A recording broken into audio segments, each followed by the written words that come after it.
Hai semua, Assalamualaikum warahmatullahi wabarakatuh. Kenalkan, nama saya Sukma Ayu Yulianik.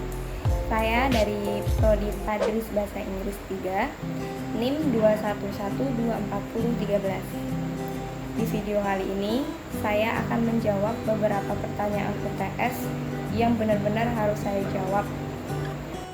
Langsung saja kita mulai dari pertanyaan yang nomor 1. Langsung kita baca pertanyaan nomor 1 itu. Berfilsafat termasuk dalam berpikir, namun tidak semua orang yang berpikir itu mesti berfilsafat, dan bisa dipastikan bahwa semua orang yang berfilsafat itu pasti berpikir. Coba Anda jelaskan. Semua orang yang berfilsafat sudah pasti orang itu pasti berpikir. Belajar berfilsafat pada dasarnya adalah sebuah proses pembelajaran atau aktivitas pikir manusia. Bahkan filsafat itu sendiri adalah aktivitas pikir itu sendiri. Jadi aktivitas berpikir itu mengalir sendiri dan berkembang seiring perkembangannya usia manusia dan sering meningkatnya pengetahuan manusia itu sendiri. Kita lanjut pertanyaan kedua. Di situ kita disuruh menjelaskan sejarah filsafat disertai dengan identifikasi pemikirannya. Seiring berjalannya waktu, filsafat berkembang dan berubah karena adanya pemikiran baru yang dirasa lebih modern, logis, dan akurat, dan dapat mematahkan pengetahuan yang sebelumnya. Sejarah filsafat adalah salah satu subbidang sentral tradisional dari filsafat yang mungkin dianggap sebagai cabang dari disiplin sejarah daripada filsafat, yang dikenal lebih membahas kepada sejarah ilmu pengetahuan dan bukan cabang ilmu pengetahuan itu sendiri.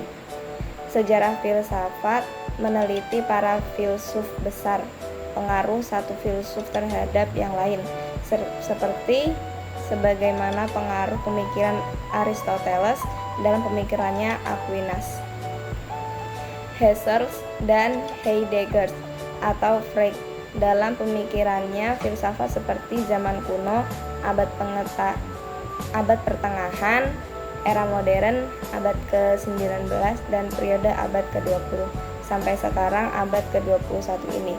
Jadi pembahasannya dalam kajian sejarah filsafat adalah berusaha untuk memahami tokoh-tokoh besar, pengaruhnya terhadap orang lain, dan pentingnya mereka untuk isu-isu abadi dan kontemporer. Nomor 3, cabang filsafat itu sangat banyak ya. Yang pertama itu ada metafisika. Metafisika adalah cabang filsafat yang berkaitan dengan proses analitis atau hakikat fundamental mengenai keberadaan dan realitas yang menyertainya.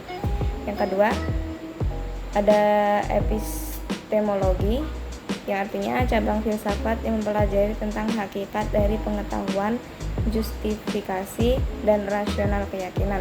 Yang ketiga, ada logika sebagai dasar filsafat dan sebagai sarana ilmu yang merupakan jembatan penghubung antara filsafat dan ilmu.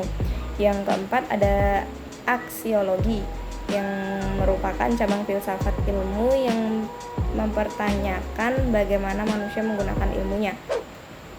Selanjutnya, ontologi adalah bidang pokok filsafat yang mempersoalkan hakikat kebenaran segala sesuatu yang ada. Yang keenam, ada kosmologi atau kosmologi adalah ilmu yang mempelajari asal-usul, suasana, dan evolusi alam raya. Dan selanjutnya ada yang ketujuh itu ada filsafat manusia atau FM, yang artinya cabang filsafat khusus yang secara spesifik mempelajari hakikat atau esensi manusia. Yang kedelapan, ada teologi atau ilmu yang mempelajari segala sesuatu yang berkaitan dengan keyakinan beragama. Teologi meliputi segala sesuatu yang berhubungan dengan Tuhan. Dalam hal ini, ilmu filsafat merupakan dasar yang membantu pemikiran dalam teknologi. Yang kesembilan, ada filsafat induksi, yang artinya merupakan cara berpikir di mana ditarik kesimpulan umum dari berbagai kasus yang bersifat individual. Yang ke-10 itu ada dedukasi, adalah cara berpikir yang dilakukan untuk menarik kesimpulan umum menjadi kesimpulan yang bersifat khusus. Yang ke-11 ada etika, Etika adalah sesuatu di mana dan bagaimana cabang utama filsafat yang mempelajari nilai atau kualitas yang menjadi studi mengenai standar dan penilaian moral. Dan yang terakhir itu ada estetika. Dan di sini estetika berarti cabang filsafat tentang keindahan, ketahui unsur-unsur dan aspek-aspeknya. Lanjut ke pertanyaan yang selanjutnya. Bagaimana peran filsafat dalam membentuk kerangka berpikir sebelum seorang individu melakukan suatu tindakan? Berfilsafat itu berarti berpikir, tetapi berpikir itu tidak berarti berfilsafat. Hal itu disebabkan oleh berfilsafat seperti berpikir, artinya dengan bermakna. Dalam arti berpikir itu ada manfaat, makna, dan tujuan, sehingga mudah untuk direlasi. Contohnya, dan yang paling utama, hasil dari berpikir itu bermanfaat bagi orang banyak. Tetapi berpikir tidak berarti berfilsafat, karena isi dari berpikir itu belum tentu bermakna untuk mempunyai tujuan yang jelas, atau mungkin hanya khayalan saja. Mungkin cukup sekian video kali ini. Jika ada kesalahan, mohon dimaafkan. Wassalamualaikum warahmatullahi wabarakatuh.